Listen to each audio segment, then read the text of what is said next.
I work in a nursing home as an admissions coordinator. I give tours and help residents move into the facility when they're no longer safe at home. I tell their families that they'll be safe and sound here at Covington Hills, loved and cared for. Up until now, I would have said that it was true, but my residents were dying, and not from natural causes. Of that, I'm sure. Death is a huge part of working in a nursing home. We're surrounded by death. Sometimes, in the case of our terminally ill residents, it's even welcomed. But recently, something strange has been happening. Perfectly healthy residents were dying, and they all had one thing in common: frequent hallucinations of a woman in their room in the weeks leading up to their deaths. And now, hallucinations in elderly people is not uncommon. Many residents with dementia or even a UTI can have hallucinations, which is why none of us were all that surprised when residents started talking to a lady only they could see.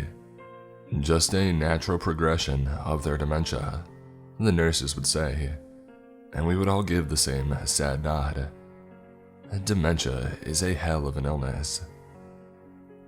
I'm not a nurse, nor am I an expert in dementia, but I did find it strange that all the residents were hallucinating a woman.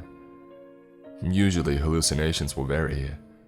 Some residents may see their long-dead spouse, or some might see bugs or birds. Many of them see children.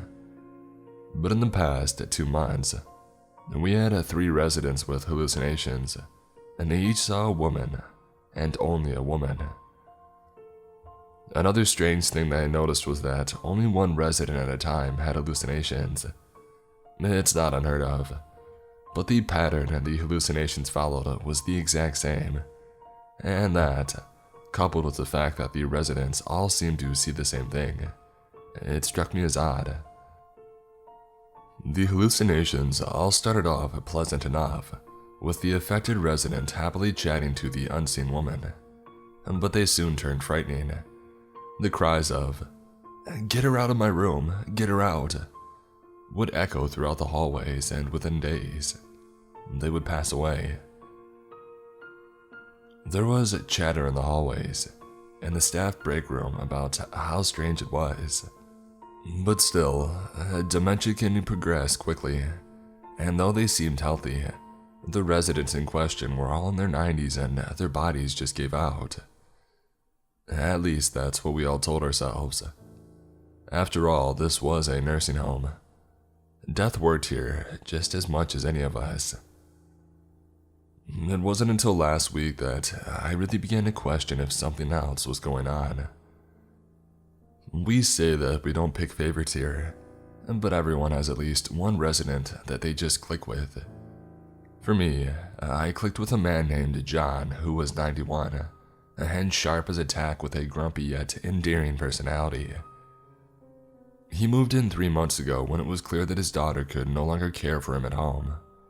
He has Parkinson's, and while he was still able to walk, he wasn't as steady on his feet as he used to be, and he had fallen a few too many times in the past year for home to continue to be an option.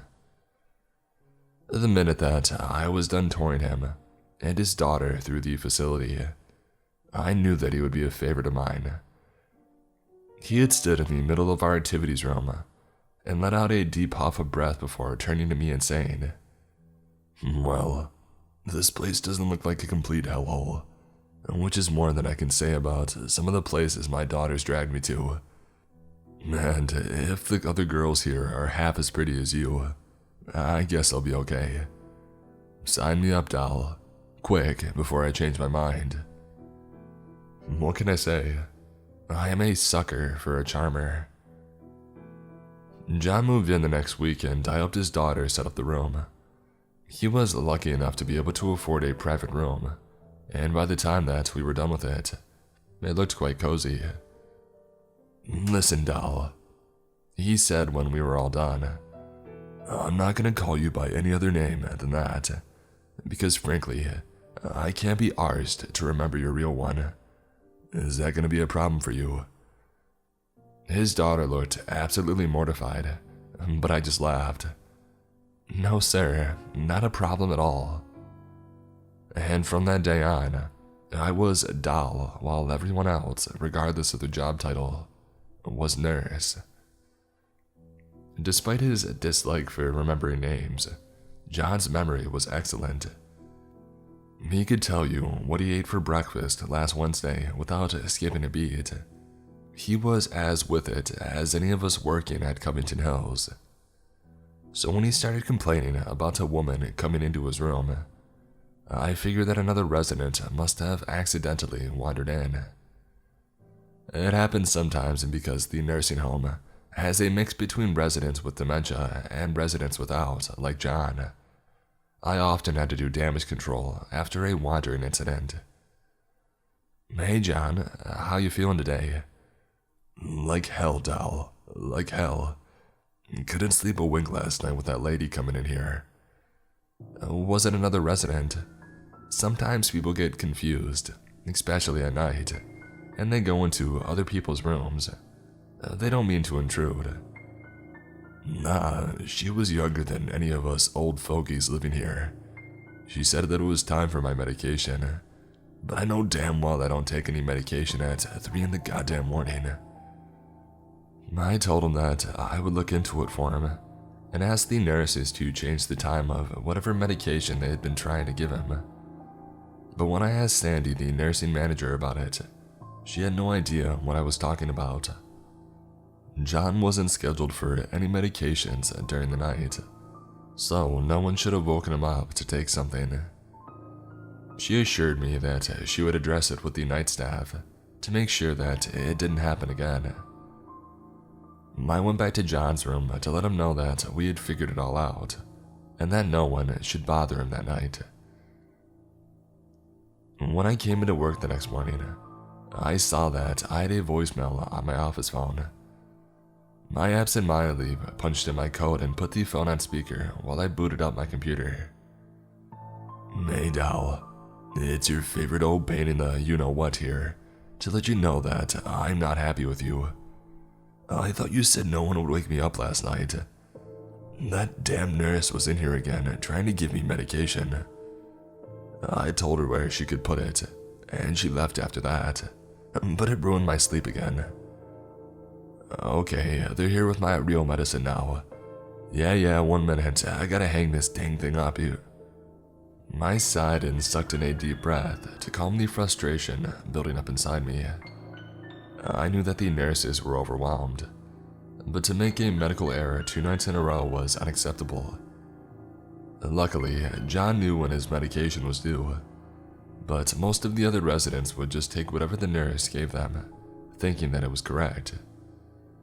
It was dangerous, and I would have to report it to the nurse manager yet again. I walked to Sandy's office and filled her in on John's less than happy voicemail. I called Jan, the nurse that was on the first night that it happened, and she swears up and down that she didn't go into John's room last night. I even checked the cameras and she's telling the truth. She was on last night too. Then who did he see? Well, probably no one. Maybe it was a dream, or maybe it was a hallucination. His Parkinson's could be progressing. I'm sorry, Taryn. I know you two are close. Maybe he's just having bad dreams and it'll all be fine tonight. But I gotta go to a meeting. See you later, hon. Chin up. She gave my shoulder a squeeze before bustling down the hall, clipboard in hand. I went back to my office. I couldn't face seeing John just yet. I didn't know how to tell him that no one had been in his room those nights. I could tell him it was just dreams, but he would know, just like Sandy did, that it was likely Parkinson's dementia creeping in to take over his mind. Lunch came and went, and I finally decided that I couldn't put off talking to John any longer. Hey, doll. Hey, John. I sat down on the edge of his bed and faced the recliner that he was sitting in. Sandy checked the cameras last night and the night before, and no one went into your room. Maybe you're just having some weird dream. He cut me off before I could finish. They all think that I have dementia and that I'm hallucinating, he said with a scowl. You know these walls are paper thin, doll. I can hear those nurses talking in the hallway all day. I know what they say about me, but it's not true. This lady isn't a hallucination. I don't know what she is exactly, but she isn't good. I can tell you that. There was something about her face last night that was wrong. She looked normal enough the first night. I was half asleep, but I thought that she was just one of the new nurses you people always get here. But last night, doll, last night was different. Her eyes were glowing red, and she had too many teeth in her mouth. Too many sharp teeth. I know that sounds crazy, but you and I both know that I'm sane. I picked up his hand and gave it a squeeze. He squeezed back and leaned forward, lowering his voice to a raspy whisper. I know something else too, doll. I know other people here have seen the same woman. I've heard them screaming at her to get out. And I know that once they see her, they're goners. She does something to them, to us. I guess I'm a goner now too. No, absolutely not, John. You're no more of a goner than I am. Maybe all that eavesdropping you're doing is giving you nightmares, I said with more confidence than I actually felt. As I left work that night, something kept nagging at me. John was right, he was sane. A little forgetful at times, but he was still cognitively intact. There had to be something going on at Covington Hills. Ghosts and the paranormal were something staff would often whisper about to each other. So-and-so saw the ghost of a long-dead resident walking down the hall last night. The man in room 108 saw an angel and passed away the next day. And so on and so on. I believe the stories. You work in a place like this for long enough and you just know that spirits exist. If something evil was hurting the residents of Covington Hills, it was my duty to stop it. The next evening, as I was about to leave work, I received a frantic phone call from Sandy. I had never heard her so worked up before, but I soon understood why. It's John. He's threatening to hurt himself, Sandy said frantically. The senior psych ward is full at the hospital. We already called and they already said that they wouldn't be able to admit him. We don't have enough nurses' aides on right now to have someone stay one-on-one with him. And he says that he'll only have you stay with him. I know you've been working all day, but... I cut her off. Of course I'll stay with him. All night if I have to. It's okay. I haven't been sleeping much anyway. I'll be right over. When I got to John's room, he was sitting in his recliner tapping his fingers anxiously against the chair's arm. John, what in the world is going on? I said, rushing over to him. Are you okay? Why would you want to hurt yourself? Hush, doll. I'm fine. I just said all that nonsense so you and I could be alone tonight. I have a plan to fight this thing that's been coming into my room at night. I sighed and sat down on his bed. You shouldn't have done that, John. I know, but I didn't get to 91 without taking some risks. Now listen, because I think I know how to make sure this nasty thing doesn't get any of us old-timers anymore. He leaned back and let out a sigh before continuing. I fought in the Korean War and I saw a lot of terrible things, doll. Men, most of them really just boys, killing each other. And then I thought of his brothers dying from drinking contaminated water, because it was all that we could get. Innocent women and children dying in the streets in front of us as we fought on. It was hell, doll. It was like being in hell. But there was something else there too. Something evil that was basking in the hell that we had created. At night, the guys would talk about spirits that walk the streets looking for souls to take. They looked like civilians at a glance, and they would always be helping the people laying injured in the streets. The guys thought nothing of it, and let them tend to their wounded. Sometimes they would even try to help. But when they got closer to the helpers, they would notice that their eyes glowed with a hint of red, and their mouths opened just a bit too wide when they talked. The wounded they were helping would die, and the helpers would disappear. The guys all said that they never saw them leave. They would blink and the helpers would just be gone. Some of the guys asked around and found out that these things, disguised as civilians, were evil spirits that fed off the sick and dying. The war attracted them, and they wandered the streets searching for the wounded. The only way to get rid of them was to offer up your own body freely as a sacrifice. I never saw these things, but that nurse, she's got the same glow in her eyes the guys all talked about. Same mouth too. He pulled a knife out from his recliner side pocket and set it on his bedside table.